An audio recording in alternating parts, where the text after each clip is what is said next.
Hello from the sauna.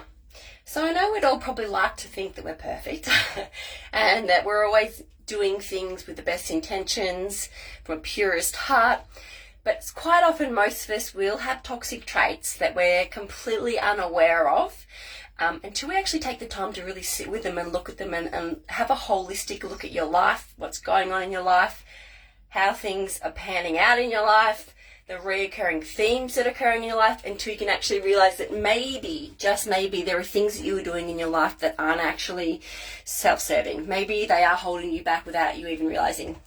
So just going to share a little story about how I've really become, I've been working on self-awareness for a really, really long time. As you probably know, I talk about it a lot. And self-awareness is the ability to really be tuned in with oneself, to understand what we're feeling, what we're thinking, how it impacts the world around us, the people around us. It's also a big part of listening to your hormones and those subtle clues that your hormones are giving us through symptoms on a day-to-day life. And if we don't have self-awareness, quite often it can really affect our relationships around us because we're oblivious to how our actions and thoughts and feelings are affecting the people around us. So self-awareness is not only such an important tool for really building strong relationships, but you stepping up and living the best version of you and living your best life in that regard, so that you're always making decisions that serve you versus that are bringing you down without you even realizing.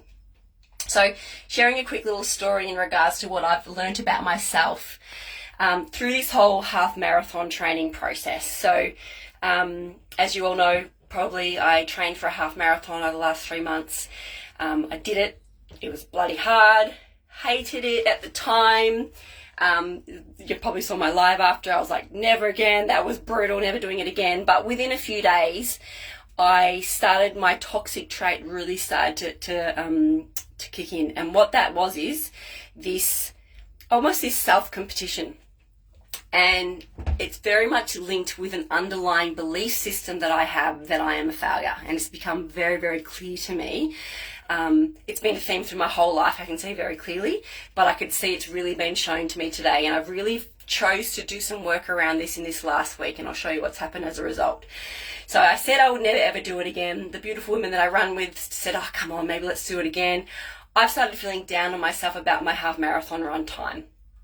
I didn't do it with the intention of breaking records. I did it with the intention of ticking it off a box, the to-do list, the bucket list, with the intention of finishing, with the intention of beating 2.5 hours. Now, I beat 2.5 hours, but this, I'm never good enough, nothing's ever good enough, that hard self-competition, these conditions I place on myself has made me been feeling like crap for the last couple of weeks in that, well, you did walk a little bit, but maybe you could do better. Maybe you should try again.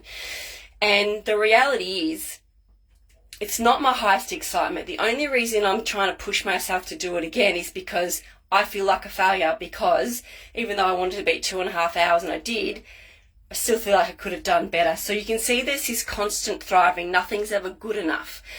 And this is detrimental in this situation. So I want you to have a look at your life.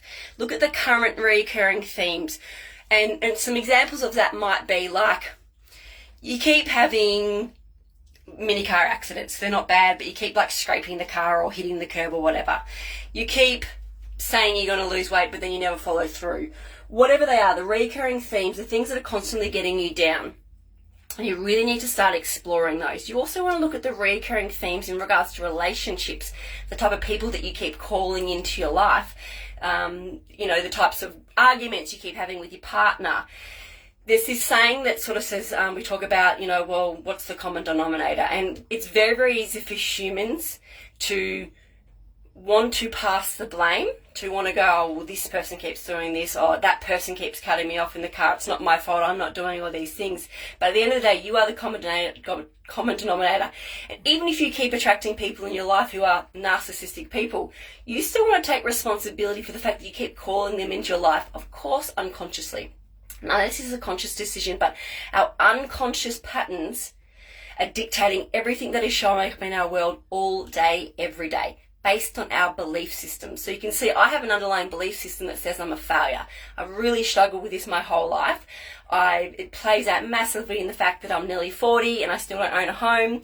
I've put unnecessary stress and pressure on my beautiful partner and I because I somehow decided that I need to get married before I'm 40. So we're rushing this wedding and the organising, the planning, trying to come up with the money.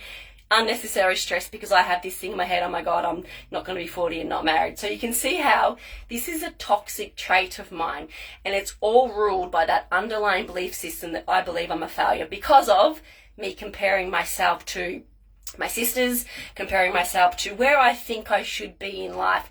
And you can see how it's not serving me. Now, I've gone through my whole life thinking that aspects of my personality are actually beneficial, like I'm a hard worker, I'm highly motivated, I'm an Aries fire, I'm go, go, go, I'm 100 miles an hour. Everyone who knows me will agree I have a lot of ADHD personality traits. Never been diagnosed, but there's a lot going on there, which means that I find it extremely difficult to focus on one thing. I get distracted very easily, shiny objects, lots of inspiration, lots of ideas are always coming into my field, and then I'll incomplete projects and start new things and launch new things and do stuff like that. It doesn't serve me. So what I want you to do is it takes self-awareness, like I said, to be watching and observing all your thoughts, all your actions, everything. And the way that we start to really design our life consciously without just letting our unconscious programs run the shows, we need to actually have a clear map of what we're trying to create. And so this, you want to start with, what are your major values? Okay, so you can Google top list of values. There's something like 200 different values roughly, and you want to look through it and you want to look at the things that really align with you. And then you want to make sure every decision that you're making in your day-to-day life is in line with your top values.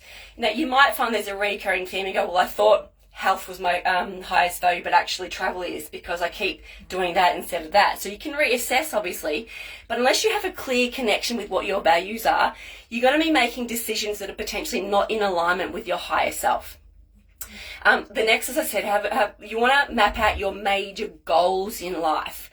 And, for a lot of people who think, oh, well, I just want to cruise through life and I don't have major goals, but it's actually really beneficial to have things to be working towards.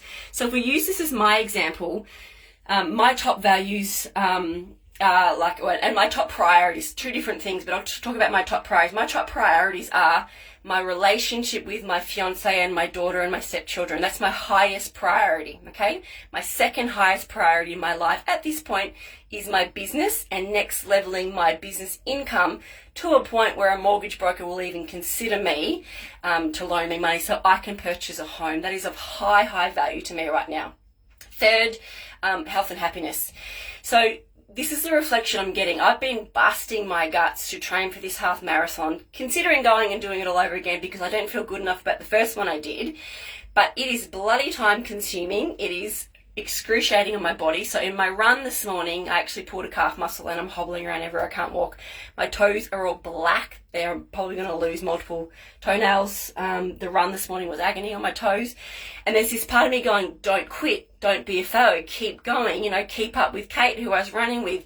And because I've even put the intention out to a lot of people on social media that I want to do a half marathon again because I want to beat my time, now I feel like an absolute failure.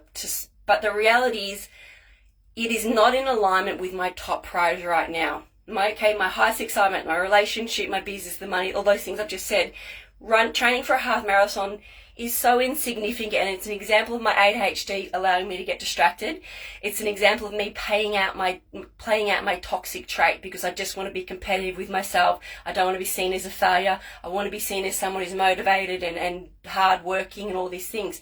But in this case, it's a toxic trait because it's just derailing me from my highest priorities. And I have got a lot of work projects on the go at the moment, which are in line with my top 3 values to increase my income so that I can be a homeowner. So the reality is, training for a half marathon is merely distracting me and taking me off that path. So what you want to do is you want to have a few major, like at least 3, even 1 major life goal. And that could be, like I said, going on an overseas holiday. It could be to get married. It could be to buy a home. Think of a big thing, and you want to have that, okay? Then you want to basically look at that and look at your values, okay? So pick at least 3 to 5 top values, And then thirdly, you want to look at what are my major priorities in life right now. So it could be your children, it could be your business or your career, it doesn't matter what they are. But then every decision you make, you want to look at these three things and ask yourself, is this in alignment with what I'm trying to create? And this is a really good way to go, well, no, I'm not. I'm putting energy and effort into something that's not of highest value, and that can completely derail you. So I hope my story and my awareness that I've found, and I'm going to say, and honestly, I need to do some working on this because I am going to pull out of doing the 21K Sunshine Coast half marathon with my friends. I'm going to do the 10 instead. I feel like a failure already. I need to do some work and processing around really dissolving that limiting belief, because it does not serve me to trash my body to spend hours training for something that isn't a high priority for me. Like I said, I'm never going to be a famous runner. I'm never going to earn money from it. I don't need to run 21K to work on my health or my fitness. Do you know what I mean?